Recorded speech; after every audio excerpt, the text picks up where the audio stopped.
Alright, you know the drill. We've done this enough.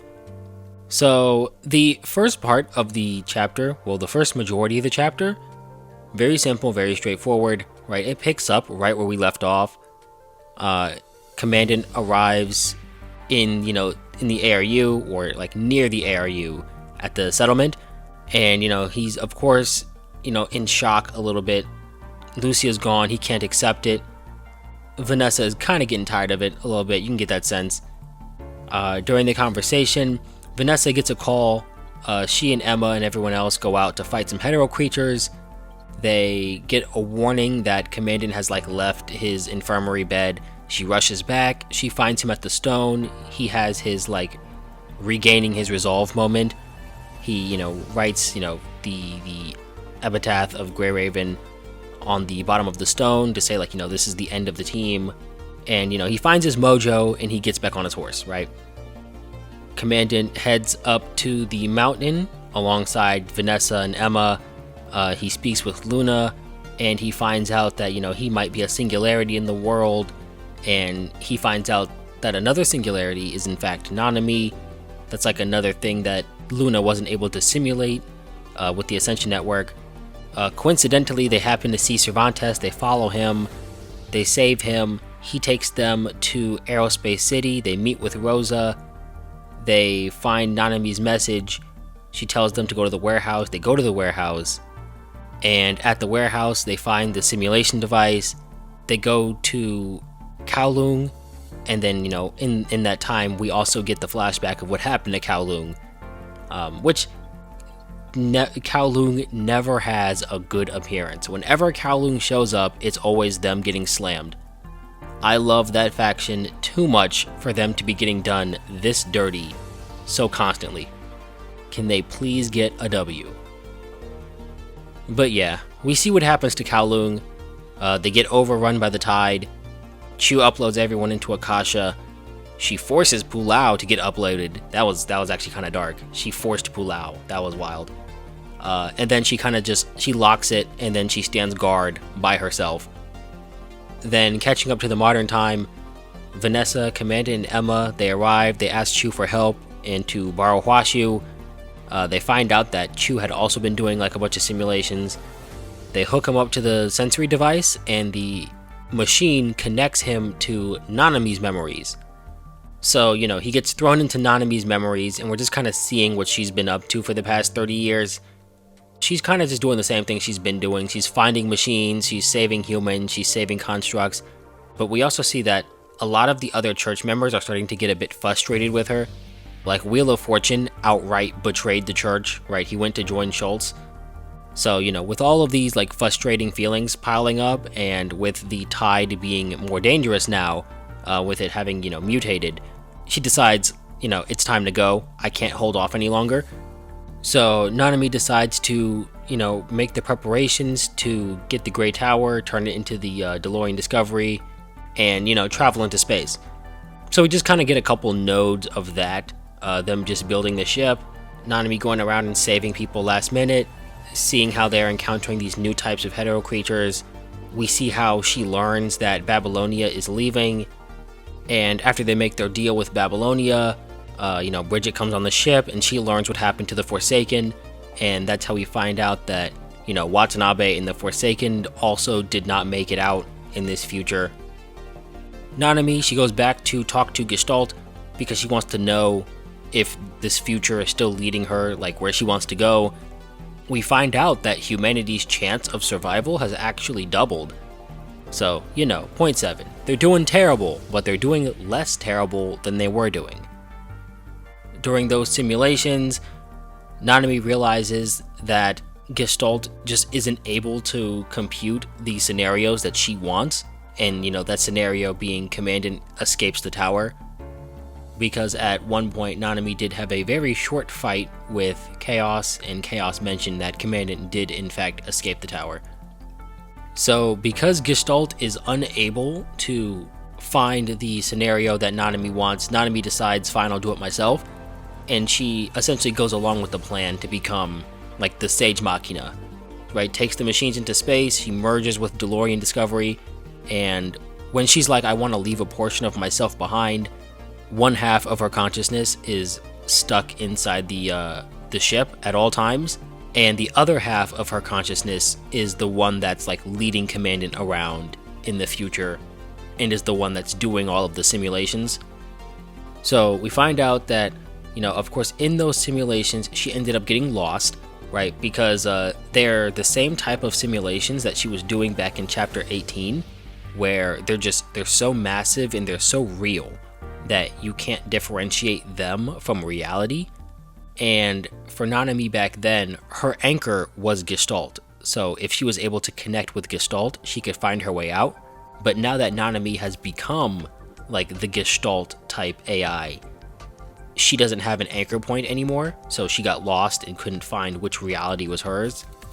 Then we see Commandant. He finally manages to break through and he reaches her. They used him as her new anchor point, and they travel through all these different futures.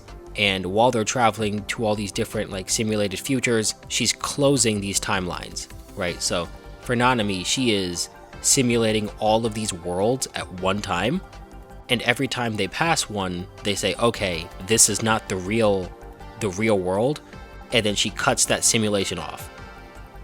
A nice callback is we see her end up back in the Frozen City from chapter 18, right? She meets Snipey, the House of Love with the robots who were waiting for humans.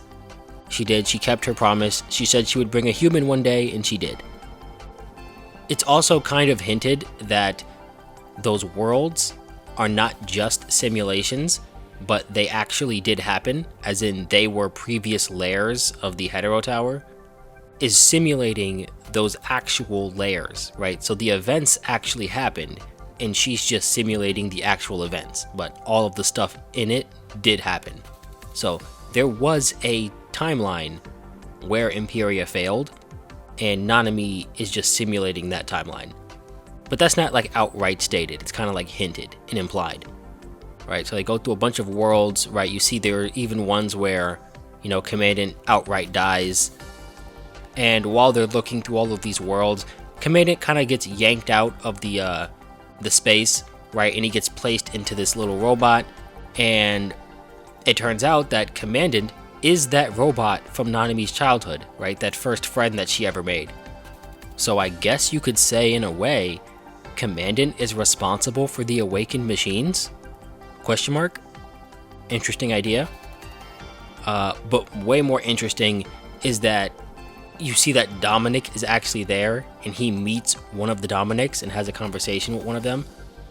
And that conversation did absolutely nothing except make me angry. We'll get back on that later. But as time passes, he's there, he's teaching Nanami, and he hears the voice of real Nanami. She breaks through, she finds him. They do a couple more jumps, they land on DeLorean Discovery, except it's actually not Nanami's DeLorean Discovery. It's future Nanami's DeLorean Discovery. So Haikma brings them back there to speak with future Nanami, who I've been told has the pet name Danami, DeLorean Nanami. I'm definitely calling her that because that's adorable. But Danami tells them that, this is the civilization with no life. And we find out that's because she's the only thing there. All the other machines and stuff that you see don't actually exist. They're not there. When she passed through the gate, all of them kind of got boomed away, and they're all just like replicas that she made herself. So, of course, it's supposed to be the civilization with no life, yet Commandant is there, alive and well, and we find out it's because Commandant has a mind connection to Nanami, and Danami did a little bit of like universal cheating to like sneak him past the gate without anybody catching on, or without him dying, of course. So of course they tell Danami what they want. She tests them by making them fight powered. They win because obviously, and Commandant wakes up, and the thing that Danami sent back for Commandant is essentially the ability to actually analyze the Hetero Tower's core so they can use it to, fix up their scuffed timeline. For Nanami, I think what she got back is the knowledge of how to use wormholes to maybe navigate her way back to Earth.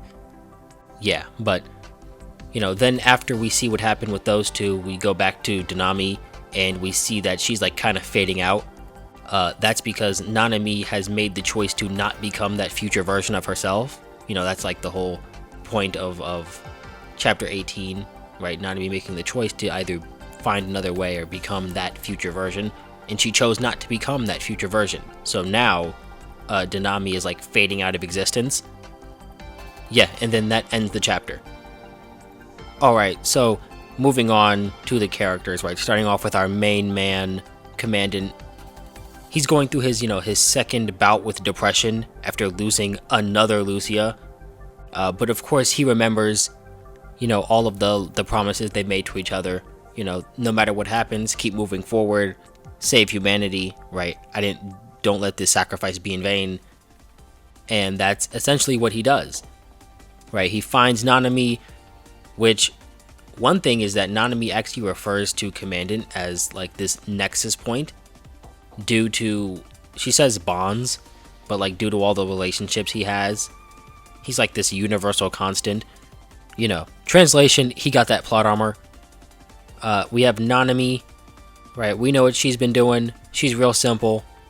But at the end of the chapter, after she gets her wish and she decides to, find the next wormhole, we hear that she accidentally, I don't know if it's accidentally or not, but she passes through the gate, which I assume is the one that booms everybody. So I'm not sure if maybe that was intentional on her part, or maybe she did end up falling into that fated ending, right? That fated future where she passes through the gate and everybody dies. So I definitely hope they talk about that next chapter and actually explain what that gate is. Because in my head, it's kind of just a portal to like a higher dimension. That's what I'm thinking. But it seems like there's a little more to it than that. As for Danami, she is a Nanami, right? That of course crossed through the gate. And it seems like she herself is removed from the flow of time now. That is to say, she can exist while the universe is like reborn. Oh, you know what? That's another thing she said. I didn't get to it yet, but Danami also refers to the universe having cycles, or like everyone being trapped in a cycle, and she herself is like kind of bound by it, but she herself can't escape it either. She's like outside of it, but she can't escape it. She watched this cycle repeat a bunch of times, and she kind of got hopeless until she saw that version of herself from chapter 18, and then she decided to, invest in this future to try and change it. So of course we see her doing the things that like we know she did. So we see her speaking with Dominic about giving the invitation to Chu to give to Commandant. We also hear them talking about how her interfering is against the rules, and how, they or them, how, they will not accept her breaching of like the protocols. So it sounds like there is someone above her, probably the same individuals or entities who sent the memetics. We also have Haikma, or both Haikmas that kind of show up, but both of them seem to have mellowed out a bit, right? She seems a bit more, expressive. Her character is kind of softened. Cool to see. On the flip side, we have Arcana, who has done a complete 180 in how she normally is. Like in every past chapter, Arcana has been extremely like distant from the rest of the church, right? She's kind of like this overarching authority figure, but she's not directly involved with anything, right? She's not even directly involved with Sage. All she does is kind of like spit out her prophecy, and then that's it. She just gets the ball rolling, and that's it, right? She doesn't care about anything that happens after that. She takes no sides. She never cares about anything. But all of a sudden, in this chapter, she is like super emotional about everything. She's like, Sage, come on, please hurry. We gotta go. The church is in danger. We're worried about the machines. Wheel of Fortune betrayed the church. I'm sorry. Arcana has never cared about anyone betraying the church. She was aware that Schultz was going to do what he did. And she was also aware that Veronica was out there doing what she was doing. She was just like, do whatever you see fit, machines. Now all of a sudden she's like taking Nanami's side and like adhering to the program. I just thought that was odd, right? Like, Arcana, you're acting a lot less sketchy. And that is the weird part, you acting less sketchy. We also have another awakened machine. We have the Star, this little pink-haired girl with the glasses. She doesn't have a name. The name you see next to her, Aya, that's the name of the machine that is like always with her, but the Star doesn't have a name. She's just the Star. There's the one human girl, Berna. She's not too important, but she does show up a couple more times than when I mentioned her. She's just the intermediary between the humans that are aboard the ship and the machines. She has like this moment where she comes to Nanami and she's like, "Thank you for taking us in. We really appreciate it. We'll do our best to not make trouble for you." And Nanami uses that interaction as like a in your face to Arcana, who kept questioning why Nanami was bringing humans aboard the ship. Next, oh great, the pain in my ass. Dominic, that guy. Roll clip. I'm getting to the point where I believe Dominic is not important. Stupid, I'm not gonna let you get the chance. Here I was thinking, nope, maybe I could get away with cracking the code, and turns out Dominic is irrelevant. Nah man, he's actually the primordial one, whatever that means. Back to being the most important character in the verse. So, of course, we find out that, we knew that there were multiple Dominics, but we also find out that Dominic knows Danami, and apparently both of them are aware of these higher entities that don't want Danami breaking the rules, right? Because he also calls out her for, like, being there talking to him, and her excuse is that just, the timeline is so messed up that they're not going to be able to notice her. But they both seem to be aware of these, like, higher dimensional entities. But what's crazy is, all of that effort to figure out what happened to Dominic within Reactor 1, nothing important, he just died. It's nothing important, he just died. That's it. Dominic died in Reactor 1, and he never found a successor. That was it. Nothing ever important happened. All your theories about he got transported somewhere, nah man, he just got vaporized or something. But for Dominic, that's it. That's all the information we have. Because even though a whole Dominic appeared on screen, all he said is, "Oh, you're not supposed to be here. Whoopsie, I guess that means I failed to stop the mimetic. I know you have questions, but I'm not gonna tell you anything. GG's," and then he leaves. Fantastic. Dominic, everyone. We got Vanessa, and I don't know, maybe it was just me, but Vanessa was throwing around some suspiciously flirtatious lines. I don't know. Vanessa, watch yourself, or I'm gonna have to start putting you in some of these shipping conversations. But nah, it's cool to see how she also mellowed out, or maybe it was just hurt and like pain. No, any fire she had been like snuffed out, because we see that she's lost like all of Scarab with the exception of Discord. You saw Bambinada's name also on the monument, and that one also had to really hurt because Bambinada's also her sister, and it's been 30 years of struggling, right? It's hard to keep that spark in you when you're losing for 30 years straight. For Emma, Emma didn't do too much. She was just kind of there. Rosa also not doing too much, but she was there. Of course, she's a construct now. Everybody's a construct now. She is, kind of holding it together. They talk about how smart she is, but she's also following like half of Asimov's notes and stuff, which is crazy. Asimov is not even on world, and he's still carrying somehow. Goated. And then, last but not least, we have Luna. Of course, she's there. Last of the Ascendants. Alright, so like a couple of like ideas and themes to emphasize. One of the biggest in the chapter is how unlikely it was for Commandant to escape that tower. They tell you, like, every chance they get, how unlikely it was.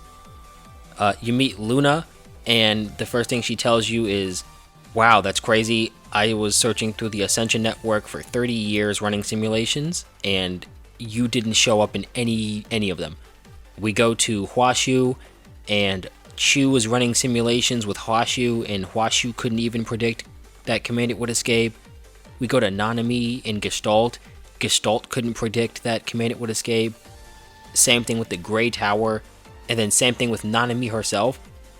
Like, there was no force on the planet that was able to predict that Commandant would escape the tower, which should tell you how big of a miracle it was that he got out, and why it demanded such a high price in, Lucius' death. I'm also wondering if him escaping the tower is what upped humanity's chances so much, right? Because, their chances, doubled, more than doubled, actually. And then, talking about the sacrifice stuff, right? Earlier I said Danami is kind of like fading away, and you can kind of equate Danami fading away as her sacrifice, right? In order for Nanami to, have her goal, Danami had to sacrifice herself. As for Commandant's sacrifice, she says that his price will have to be paid by all of humanity, so probably not. So probably Danami fading away doesn't have anything to do with Commandant's thing, but humanity itself is going to have to pay the price for, them managing to stop the punishing virus, if they manage to, because it's just a chance. And then, of course, the biggest thing that they are talking about throughout the chapter is hope. Don't stop trying, keep moving forward, no matter how slim your chances get, keep pushing, and eventually everything will work out for you. Alright, so I just want to talk about a couple of extra things that I kind of thought about while going through the chapter. So one of them is how these gateways work in the tower, right? Because I was having a very active debate with some of the other unemployed lore nerds in lore chat, but here's a visualization of how I think these gates work, right? You have the hetero tower, right? And you have the gateway, and Ishmael blocks that gateway, right? That's where she tests people. If you pass the test, you can go to the gate, and that will ascend you to a higher dimension or something, and maybe you can join the observers. I don't know if that's what that gate does exactly, but the gate, right? The gate of ascension or whatever it does, right? That's one way. That's the shortcut, right? The shortcut is you go to the tower, you beat Ishmael, and she lets you go to the gate. The long way is you do 100 million years of space travel, and then you just kind of end up going through the gate, right? That's how Nanami gets through the gate. She shoots herself into space and just kind of crosses it at some point. Alright, so that's one gate. On top of that gate, we have a second gate that's mentioned by Vonnegut, and we know it has to be two gates, because Vonnegut says, another gate, right? That woman told me about another gate, which means in addition to, right? Another. There's a second one. This second gate leads to the civilization with no life. And we know the civilization with no life is Danami, right? That's what she tells us when we get there, at the end of the chapter. Now, of course, the reason that the civilization, quote, has no life is because when you pass through the Ascension Gate, it booms everyone who doesn't have the authority to be there, right? So this hetero tower, second gate, Danami is a workaround, right? It puts you behind the Ascension Gate without you having to go through the Ascension Gate. But the only reason this actually worked is because Commandant already had a connection with Nanami, and Danami did a little bit of cheating in terms of the universe. So what I think happened by the cheating is I think Danami was the one who took Commandant out of his body and put him into the little robot, because she tells us that she's capable of doing that, right? She says you can't stay here forever in your human form, but you could stay here safe if I took your consciousness and put it into a robot.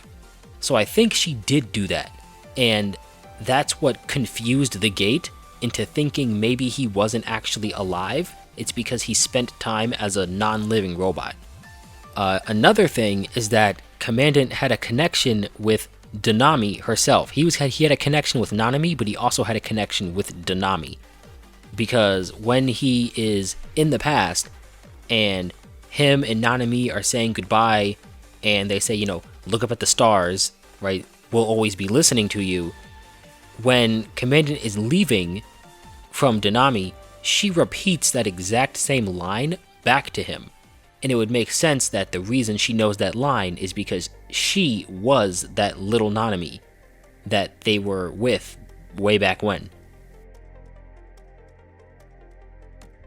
And that would explain why he has a direct connection with her.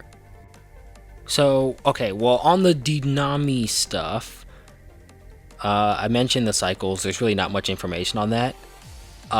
But when they're talking about consequences, right? Danami mentions that she can't help any more than this, because if she does, there will be like unintended consequences. And it's that they, right, are watching. It's just they in quotes, who are the entities who I assume are responsible for the memetics. From what Danami says, they are the ones who are trying to like harvest or control this timeline. And it's so messed up and it's so bad already that they assume that they have full control already, right? They assume they have it in the bag, which realistically they do, right? Humanity is done. This universe is done. The punishing virus is running wild. The red tide is taken over. As far as they're concerned, they've already won. So they're not really paying attention to what happens in that timeline, which is why Danami is able to get away with so much. So when Danami says that humanity will have to deal with the consequences of, if they manage to beat the punishing virus, right, the price they'll have to pay, I think that price is that they will catch the attention of them, of these entities. Because right now, they're not paying attention because they believe that they've already won at this point. So if it turns out, humanity came back out of nowhere and they won and they booted out the punishing virus, they're gonna look around and go, hold on, wait a second, we had a 99-0 lead. How did we lose? And then humanity is going to have to deal with them directly, right? It's not gonna be the punishing virus anymore. It's gonna be them, right? These entities that are seemingly higher than the punishing virus. They are higher than the observers, is what it seems like. Instead of dealing with higher dimensional beings, they're going to be dealing with higher dimensional beings. And the reason I say they're above the observers is because, Ishmael's an observer. She also controls the punishing virus, but for her to control the punishing virus, someone had to, hit her civilization with the punishing virus. And I also think that goes into the choice that Commandant keeps being told he has to make. Because Ishmael keeps mentioning whenever she pops up, she's talking about, will you make the same choice? And I believe I know what this choice is. Back in Shapers, Vonnegut talks about how the reason he doesn't use the real Commandant to make chaos, and he uses a clone, is because if he uses the real Commandant, when it's time to either move forward into the future, which I believe is an analogy for crossing the gate, or going back home, which is like returning to humanity in Babylonia, the real Commandant always chooses to go back home. And I think that's the choice, right? Whenever Commandant, gets to the point where whether he beats Ishmael directly or he teams up with Grey Raven and they beat Ishmael, he himself also gets that same choice to advance further, maybe join Ishmael in the fight against them, or he resets the timeline and tries to go back and save humanity, because I am almost 100% certain that this current iteration of the timeline is not the first one. Commandant has most definitely reset this timeline at least a couple times. He always chooses to reset the timeline and go back to try and save humanity. And that's why she keeps asking, are you going to make a different choice this time? Because he keeps choosing to reset the timeline. If I'm wrong, the past minute and a half of talking never happened. Yeah, and we're on Ishmael, so we're gonna jump to these two. So as for Ishmael, we know from Vonnegut that weird black and white future is something that she's trying to deal with, right? That's something that is her job to deal with. I'm thinking the cause of that, now that we have these higher entities that are responsible for the memetics, it's probably them, right? So they send these they send the memetics down to recycle and harvest all the information from those civilizations, and maybe like they take the information, or like they feed on it, or they absorb it or something, and that's what leaves these timelines and these universes, you know, all dead. And that's the end that Ishmael is trying to prevent, because obviously she's not worried about the punishing virus or like Agent Zero. It seems like she's worried about stuff that's like way above them, and that would make sense, right? She's not worried about the Agent Zero and the memetics. She's worried about the things that sent the memetics, and like that's the end of the universe that she's trying to prevent. And you know, she's wandering throughout time and space to try and find some way to prevent them from showing up. Yeah, but for Ishmael, that's kind of all I can say, because we really don't have any information on Ishmael. Like, you can kind of assume like what she's going to have, because like I said, they don't give us any information on her, but you can kind of maybe assume a couple of things, like what her background is, or like how her arc, I don't know if that's the right term for it, is going to go, or how her overall conflict is going to go. That seems like a might be a better term, because Luna's was very straightforward. Luna's conflict was physical. For her, in order to beat Luna, just be stronger than her, right? Every problem Luna had, physical force. With Vonnegut, physical force wasn't how you stopped him. You stopped him, or like resolved his arc through ideals, right? It was an ideological battle, right? Because even if they beat him in a fight, he just reverses time and continues going on. But they managed to beat him in an ideological sense, and that's what made him give up, essentially, and say, okay, I'll leave it to you guys, right? Don't make me regret doing this, right? So we have a physical agent, we have an ideological agent. I'd say the last one probably has to either do with, this is going to sound weird, like facts or faith. Because Ishmael is also kind of looking for a miracle. She always talks about miracles and stuff. And like in my head, the only people who turn to miracles are people who have tried everything rational and logical, and it's failed. And who does logical stuff? Scientists, or like researchers, right? So I'm thinking that Ishmael is actually going to be like, have like a researcher or like a scientist background, and she's tried every scientific way to beat them or they, and she can't do it, and that's why she's traveling around looking for a genuine miracle, as she puts it. Longest shot imaginable. If I'm right, I'm goated. If I'm not right, then the past minute never happened. But that's kind of all I got for this. Let me see if I have anything else worth putting up here. Okay, so just to speak on like Chaos, Chaos took Agent Zero's position within the tower by stealing Agent Zero's authority, but she also took Cradle's position as Cradle, because now Chaos is the de facto strongest consciousness, or largest consciousness, inside the Red Tide. And she's a hetero creature, which gives her an even bigger buff over Luna. The problem is, Chaos is not stable, right? Chaos has 3 people inside of her head right now, right? There's Chaos, there's Vonnegut, and there's Agent Zero. And right now, the first 2 are fighting against the last, and they are presumably losing. So she is definitely out of it, and the Red Tide is essentially driving itself. So now it's just like, evolve, go back to the mission, recycle everything, absorb and destroy. So that's why it's doing what it's doing. So one interesting thing, not interesting, it's actually not interesting at all, but in Node 14, Nanami talks about if humanity's path is truly on Earth, and it kind of had me thinking back to Polaris Bond, you know, any excuse to bring up Kowloon. But they did shoot Dawn 3 into like another galaxy or solar system or somewhere, star to another star, right? And it was loaded up with people. How crazy would it be if it turns out those people like landed or like went through a wormhole or something they ended up like advancing or ascending. They passed the gate and ascended. I don't know. Now there's like maybe like fifth dimensional humans out there. Maybe they are humans. They're like fifth dimensional humans who are trying to harvest the rest of humanity to ascend them to... No, that doesn't even make sense. Never mind. We're killing that. We're killing that right now. That doesn't even make sense. Who knows? Maybe there's like leftover humans out there. That'd be cool. I doubt it, but that'd be cool. Alright, that just about covers everything chapter-wise.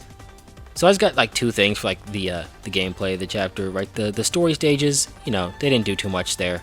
Nothing major. Powered as a boss fight was okay. You know, it was just a big Godzilla reference. And they needed an excuse to put a boss fight in there, because, you know, you can't have a chapter with no boss fight. Right? You gotta have a boss fight. So they just need an excuse to have you fight something. Now let me tell you, the music was going crazy.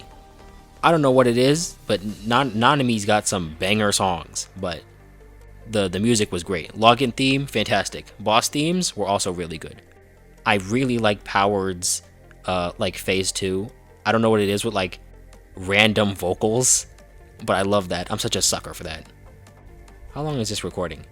Let me check. Ooh, this recording just hit an hour 15. All right. Okay, so I think just the last thing I want to say is like, I'm with the lack of Ishmael or any type of details relating to her in this chapter. I'm kind of worried about Wither to Shine. I'm not worried about whether or not it's going to be good or not. I'm fairly certain it is. What I'm worried about is the sheer amount of like information and stuff that Wither to Shine has to do. Because now, Wither to Shine has to introduce Ishmael. It has to introduce her conflict. It has to resolve her conflict, or maybe it doesn't have to resolve her conflict, but it has to introduce her background, her conflict. It has to continue the conflict from Shaper's Ripples. It has to bring us over to the Chaos timeline, because we have to get over to that Chaos timeline. Like we saw the mental flashback from Shaper's, and then it has to solve the Chaos Hetero Tower incident that's currently happening. So I feel like that's a lot of stuff that, you know, the one chapter has to do. Oh, and then on top of that, if it does, it'll also have to explain what happened to Nanami when she jumped through the gate. I don't know. Does that sound like a lot? I got like 7 things I got 7 fingers up right now. Is that a lot? I feel like that's a lot for one chapter. But, you know, they could just make it, you know, just a super dense chapter. They've done it before. I'm not too surprised. They just make massive nodes, super long nodes, but, you know, that's just what I was thinking about. I was like, dang, they gotta do a whole lot. But yeah, we got Wither to Shine, and then I think it's 1 or 2 floating records, and then we're officially done with like this timeline, and then we hit the reset. But yeah, very, very interested, very excited too. Wither to Shine is going to be jam-packed full of information. I am so ready to have my brain melted by concepts that don't make sense. It's going to be fantastic. But you know, if you made it this far, appreciate you listening to all the yapping. And that's all I got. I don't know how to make outros.